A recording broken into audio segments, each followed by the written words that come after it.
let's do it. All right. Well, hello, everyone. My name is Ashley S. I'm here with Carlos, Valle-Diaz, and Beth Fickling, and we're here on behalf of the IDEA team.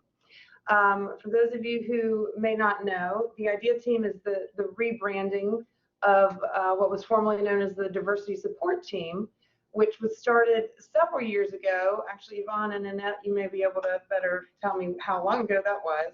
Been around for a while. But, we will not look at how long ago it was. It shows our age. Back when Annette was a division chair. But yeah, so the support team has been in place for quite a while, but last year, Audrey Stewart, who's not working here anymore, but our intrepid librarian, kind of took the initiative to expand the scope and broaden the objectives of the committee and kind of just make the committee bigger, quite frankly, because it became a 30-plus person committee. And so she deserves a lot of credit for where we are now. There are division chairs on the committee to be that kind of liaison between the faculty and staff-led committee and then, the administrative portion of it. So Yvonne Leonard has been on the committee since the beginning. She's been a chair on the committee since the beginning. Anthony James has been on the committee. I came to it last year, and then now I find myself being who I am, stepping into Audrey's role when she left us. So it's really been a thrill to work with this group of people. It's been a thrill to be part of something so important and so diverse, to not to overuse that word, but just to be on a committee of so many different people with different viewpoints and different stories. It's really exciting, and we all have this single-minded goal of just trying to make everyone feel included and heard and supported across campus, and so it's really great. So we did rebrand because we felt like we wanted the name of the committee to represent all of the different facets of it beyond just diversity, because we wanted to encompass the accessibility issue. We've got this huge accessibility initiative on campus. So we're working with that committee to make sure we're representing people with disabilities and their needs. And inclusion means everyone. So all of these words have special meaning to us. And believe it or not, we are not the only IDEA team even in the community college system. It's an acronym that has been picked up a couple other places. At the system level, there's also a big push for, they're calling DEI initiatives. So diversity, equity, and inclusion at the state level as well. So it kind of came together at the same time that we were, pumping new blood into this. And then we're hearing that there's a lot of stuff going on at the state level. Right now, we don't really know exactly how that's going to come together, but we know that there are some people that are involved with looking at how we can support DEI initiatives across the state. So it's really great, but being the big committee that it is, we have a lot of subcommittees. And so what we wanted to share with you today is just what we've been working on, what our subcommittees are doing, what all the wonderful things we have planned for the coming year. And so I'm gonna, let's see, go to the next slide. Oh, I should have had it on this whole time. But it came natural. Yes, that's right. I didn't need notes. So yeah, this is pretty much what I was just talking about. But I could add here that what's really unique about this team is that it does have faculty and staff on it. On faculty assembly, that's all faculty members. So at some point there were some whispers of should we try to become a faculty assembly committee, and we decided we don't want to do that, because we love that we have representatives from every single division and every single part of this college, and that really is what the whole committee is about. So we don't want to take that away by trying to formalize ourselves under faculty assembly. It's really unique on this campus and the kind of committee that it is. Okay. So here's our subcommittees. And what I'll do, I think, is go through them, and then maybe should I pull up the website, you think, Carlos, to go through what we're doing, or I can't remember. Yes, that's a good idea. Yes, the website is next. Look at you. Training and education. This is Carlos' subcommittee. He chairs this one. So this would be the committee that the subcommittee is responsible for the virtual workshops that you've seen, a lot of the lunch and learns. Just because something is called a lunch and learn doesn't necessarily mean it's an idea team workshop, though. So they're not what the transitive property mathematicians. They're not synonymous, lunch and learns, because sometimes those are used for other things that aren't through us. But a lot of virtual workshops, and we do have some guest speakers occasionally. We of course would like to have more as we are inviting people back to campus for live events too, but we've had even guest speakers at virtual stuff. Celebrations and events, that is Lauren Pujwaras. She chairs that subcommittee. Lauren's a librarian. So I'm sure you've seen a lot of these things around campus. She does an incredible job. Beth Fickling is representing that subcommittee today, since Lauren has her hands full with some other PDs today. But this is more about just, the displays you'll see in the library, and kind of partnering with the LRC film series, the Hoopla film series, celebrating monthly themes in alignment with national celebrations, like Black History Month, Pride Month, Women's History Month, Native American Heritage, things like that. So that's always a lot of fun. And then the Equitable Outcomes Subcommittee is, they do more of the behind the scenes, maybe not as exciting things, but basically they're looking at some of the data that we have for our school and for the state that is available through the data dashboards through the system office, and just kind of looking at different success rates for different demographics, and then trying to brainstorm some ways that we can help our students, particularly our students that are in traditionally marginalized groups, and how we might help them be more successful within our classes and in our graduation rates and transfer rates and all those kinds of things. So that's a really important job.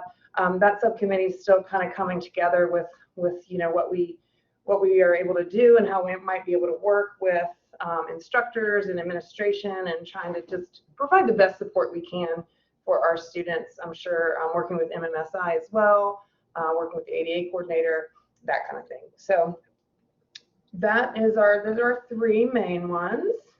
And we have a website that is going to be launched, fingers crossed, by next week. And so check your inbox very soon. You'll be getting, when this is launched, I'm going to blast this from our email address, from the Idea Team email, and send you that direct link so that you can share that far and wide. We've been working really hard on it for many months, and it is very close. We do have this live email address. This is up and running already. You can email Diversity at Coastal Carolina at any point, and we will receive any suggestions you have, any ideas, workshops you want to see, celebrations you might want to see, anything at all you want to share to us. That's curated by myself, Carlos, and Lauren, and we are the only ones who check that, but we can forward concerns or anything to where it may need to go. But that's already up and running. The website itself, I will show you, and then we can go through. All right, see it. Here it is. All right, so London deserves a lot of credit for this too, London Parker. He did a beautiful job working with me and the rest of the committee to give this a nice interface here. This value statement is actually from we have a commitment. It's a long list of commitments that's in our QEP, actually, which is a document that VP McGinnis's office put together, which is available on our website as well. And so this is just one of those commitments. This is a commitment to diversity that's in that value statement. This diversity statement is the one that the diversity support team created initially when it came together those years ago. So this has been around for a while. And then we kind of took those ideas and created this idea team mission statement and what we're trying to accomplish. But we also put this in line, as I mentioned, the community college system has its own focus areas. And so this is one of them, about closing the opportunity gap and, working with students with disabilities and things like that. So we felt like it lined up with language and goals that were coming out of the system office as well. All right, so you want to take it away with training and education there, Carlos? Yes, thank you. So yeah, the training and education subcommittee, we meet like once or twice a semester to lay out all the topics that we are interested in discussing for the next upcoming semester. So we already had a meeting for this semester. We have all the topics lined up for you. So if you can go and scroll down a little bit. Okay, before the upcoming ones, we have in August 26th, Cultural Competence by Jennifer Bean and Kim Lancaster. September 30th, and Nancy and Kim will talk about Imperfect Ally, Just Keep Trying. On October 4th, we have an invited speaker from North Carolina State University to talk about food insecurity and food deserts. October 20th, I reached out to the Department of Psychology and Sociology to help discuss with me an article that came out from the Proceeding of the National Academy of Sciences titled Similarities of Transgender and Cisgender Children's Development. November 2nd, we have Kim and Ashley discussing critical race theory. And November 9th, Kelly French will talk about the movie High on the Hog, How African American Cuisine Transformed America. And you also see Coastal Safe Zone logo that London Parker, all the credit to him with his creative genius, in my opinion, and senior admin approval. And this summer, with the help of the IDEA team, I delivered 3 Safe Zone trainings, one for the division chairs, one for faculty, and one from staff. And we're going to be delivering at least 2 Safe Zone trainings per semester for interested faculty and staff in one of those sessions, and the other one for students, to basically keep increasing that inclusivity of the LGBTQ plus community in our campus, and also giving strategies for everybody on how to be inclusive and how we can adopt these things into our daily life when we teach and work at campus, right? And also in our personal lives. And these Safe Zone initiatives are very common in community colleges and universities, and now we're here as well doing it. So this is all thanks to IDEA team. And basically, whether you are in the community or not, if you want to deliver lunch and learn, please reach out to us at diversity at coastalcarolina.edu, because we want to open the space for all topics that align with Coastal's commitment to diversity. So of course, we have talked about racism, feminism, ableism, LGBTQ plus issues, African American, Native, like all topics. We can engage in lunch and learns to basically broaden our perspective, engage in meaningful conversations, or can we tailor these topics into the classroom? So the door is wide open to basically explore this. And I think what's beautiful about this part of the this subcommittee of the IDEA team is that we are education system, we are educators, so it's wonderful when we all learn from each other, right? Because it also helps the college and the students. And yeah, so that's pretty much it from my end. I don't know if anything else you want to add. I was just going to say the Knowledge is Power LibGuide, this was created by our librarians last year. And we're continuing to build this, but this is a hub for all kinds of anything that's available through the library, really, print and digital resources. It was initially very focused on racism, but we're trying to expand it into all of these other ideas of diversity, inclusion, and access. So I know Lauren is the master of this one, so she is always working on something. Yeah. All Exactly. right, I'm going to go over to the celebrations and events page and let Beth Thank talk. you. Okay, so I'm representing the Celebrations and Events Committee, and I think we have the most fun committee as we get to plan all the fun events. And each summer, we kind of get together and start brainstorming what we want our theme to be for the upcoming year, because over the last year or two, we've learned that having a theme helps connect all of our events together, because there are just so many great things we could do. So this summer when we started meeting, we started thinking about food.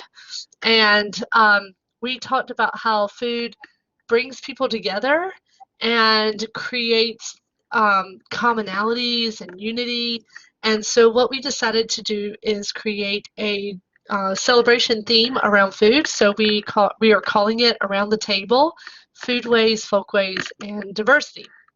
And so all of our fall events are connected to food in some way. And as you could see, even in Carlos's training, that theme has been pulled back into the training and education piece, because there's going to be, as Carlos said, on October 4th, the Food Insecurities Workshop, and then Kelly French's High on the Hog, which we don't have listed on our site, but those events correlate to each other. So the main events that I wanted to highlight today are September 11th is coming up, and this will be the 20th anniversary. So this year we are recognizing that anniversary by having a friend of mine come and talk to us. Her name is Aini Rivistello, and she actually is just in the process of publishing her book called Beyond Windows. She was the beverage director, so she was in charge of all of the bar and the wine on the windows on the World Restaurant on the 107th floor of the World Trade Center. And she lost most of her coworkers in 9/11. She actually was home at her sister's wedding. But she talks about that experience and in her book, and she'll be bringing her experience with 9/11 and also food and drink. So connecting that diversity piece there. And then we're having a Thanksgiving food drive, and we're really going to need some help with that. So what we're doing is through the foundation office, we will be collecting specific items. We'll send out an email saying exactly what we want to create Thanksgiving bags for students at Coastal that may be in need of a Thanksgiving meal. And so then we're going to have raffle off prizes for students to be able to attend one of the luncheons. So Chef Mark has been great to work with, because he is so excited about connecting this idea of food and diversity and inclusion, and creating meals and luncheons that sort of amplify what we're trying to do. And November 4th, we are bringing in a master gardener from the NC State Extension Program, and she's going to talk about the legend of the Three Sisters. So if you're not familiar with that, there are lots of Native American traditions in North Carolina and other places about the Three Sisters, which would be beans, corn, and squash. And so we're having a presentation about that. And then we're going to have numerous tables displays, which we did last year, and they had great success. So you see we have 9/11 Remembrance, Food Insecurity, Dia de los Muertos, and Holiday Food Traditions will be a Padlet. And the other thing that is not on the website that I wanted to mention is that we are also starting Spanish conversation groups. And so the hope is that we will create different groups for different levels of Spanish conversation, and that there will be people willing to step up and help to lead those groups. So if you would like to lead those groups, please let Lauren know. Carlos, and I'm sure we have some other Spanish speakers, and we're really hoping to kind of find a lot of volunteers who are willing to help us lead those Spanish conversation groups, and also people to join those groups. So I think that's all for me. We also have the Hoopla film series on our site, even though the library film series is not directly connected. to the IDEA team. Many of their films are directly related to the ideas and themes that we are promoting. Yeah. All right. And we have a link here on the website that'll be to just this is the campus calendar. That has it's on the homepage of the website, but we just relinked it here. So the last thing I would show you on the website is just like I mentioned on equitable outcomes. We have the system information, the data dashboards, and you can really dig into that. I'm not going to go into it here, but it's open information and you can look at all kinds of different data from our school compared to other schools, compared to the whole system. It's amazing the different analytics that they have on that site. But so that's the job of that subcommittee. I'm going to go back to the PowerPoint slide. Let's see, resume. All right, so that's really all we wanted to tell you about was what we were up to, what we've been up to, what we have planned, and hoping to drum up some support and get students involved and promote in your classes. So we wanted to end with a few just questions and hear from you all. If you want to, raise your hand to speak up or just jump in the chat, that's fine too. But how do you think you will use any of this in your classes, or you think it aligns with anything you're trying to do? Yes, Debbie.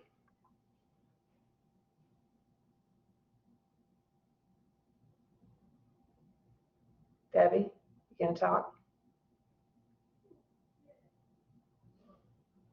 You're muted.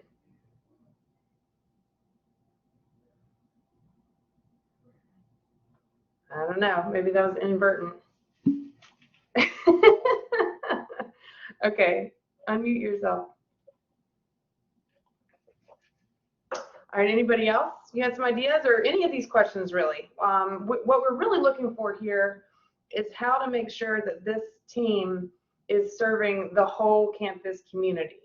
It is a volunteer-based committee, so we know that we all are very invested in everything that we're doing, but we are not working toward the idea of inclusion if we're not figuring out ways to get everyone on board with some of the things that we're trying to do here. So we'd really love to hear any ideas that anyone has, or if you have other colleagues in your divisions, encourage them to email us ideas or any frustrations you've heard, that people have with working with these ideas in their classrooms. We want more feedback. We want more input from everyone we can get it from.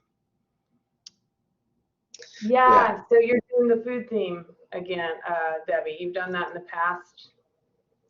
Yeah. And you're going to have all high school students this semester, correct?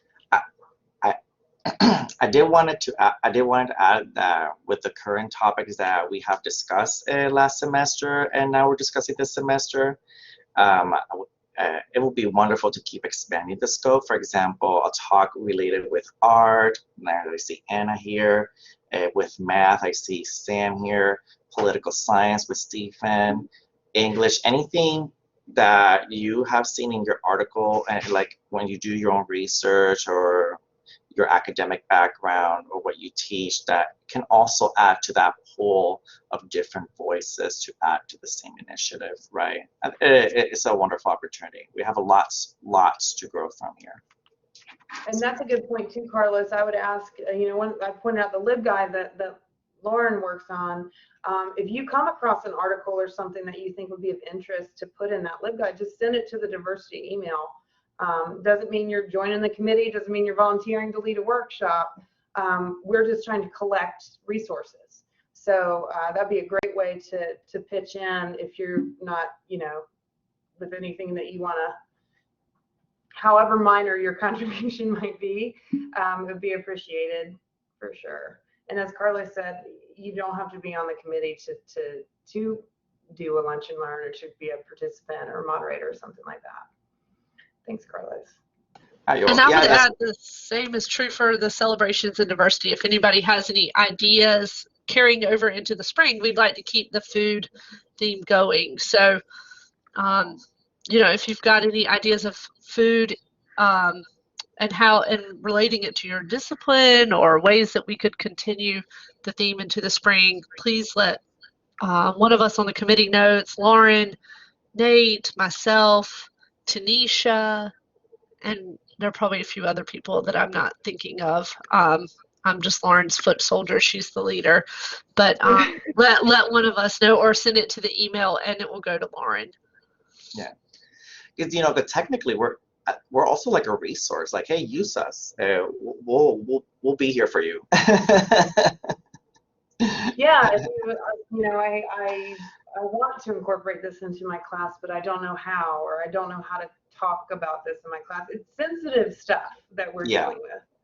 Yeah, definitely. And I think that most of us that are that have been doing workshops have been working on that ourselves, so it's not to say that any of us are experts in diversity training, Exactly. because we're not. But we could at least provide some support and ideas and point you in the right direction, I think. So if there's any challenges that you're feeling like you're facing, just let us know if we can help. Agreed. Yeah. Stephen, what you got? I can see myself using some of these things you guys are doing when I discuss civil rights in my classes, and helping students understand the struggle for civil rights in these different areas, I think will be very helpful. Good. There's and that's one of the reasons why this website was really important to us to get up, is there's all the virtual workshops that we recorded last year. We didn't have a central location for them to house them, and so I love the idea that everything that we're doing as a committee is finally going to be consolidated into a spot on Coastal's website that's easy for y'all to find, because a lot of those workshops are really, they're going to stand up over time, and then we just kind of keep building this archive of things that we're doing. We've had a lot of discussion about going back to in-person events and keeping the virtual events. And ultimately, right now, I think right now we're going to stay all virtual the way things are going. But I think we're going to carry on with at least doing some virtual events all the time, because the participation has been phenomenal with the virtual events, and even the discussions that come off in the chats, I think are sometimes richer than what we've gotten in in-person events, because people are just more comfortable. You don't have to talk over each other. You can just kind of put it in there. So, and I like the idea of continuing with at least recording them. And if we do the live events, maybe finding a way to record them, because I like that it can reach more people that way and over time.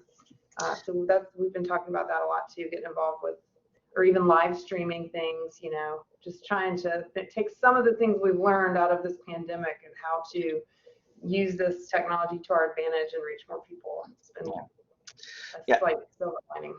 So far, the article discussion in October and the High on the Hog discussion in November, so far is in person, because we want to engage more students into the dynamic.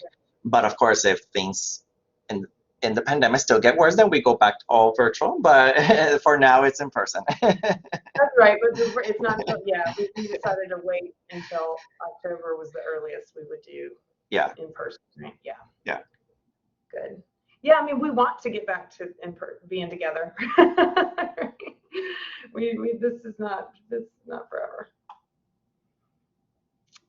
Anybody else? Anything else you want from us, or any feedback for us? All right. Well, Stephen. I just want to say thank you guys for everything you've done, because I never thought we would have something like this here. It's just so refreshing, and you guys are doing a great job. So I just want to say thank you. Thanks. It's been really rewarding, and I have to give a lot of VP Tootin has been really helpful with me. I mean, she's my boss, so she hears a lot from me, but she's been really, really, really supportive. So thank her if you see her. But thank you. Yeah, it's been fun, right? It's a fun committee, and if you want to be involved in it too, it's not like, just let me know. We'll probably have to run it by your chair, just to make sure you don't have other obligations that could get in the way. But yeah, more the merrier. And we have people on the committee that, you know, they kind of lay back and just hang out, and we have people that take more of the leadership roles, and that's okay too. We just like having people involved in the conversation. It's not like you have to comply with the minimum requirement or you get kicked out. Like, it's not like that. It's not like that. Right. That's right. All right. Well, thank you so much for joining us. And again, it's diversity@coastalcarolina.edu, and we're here for you if you need us.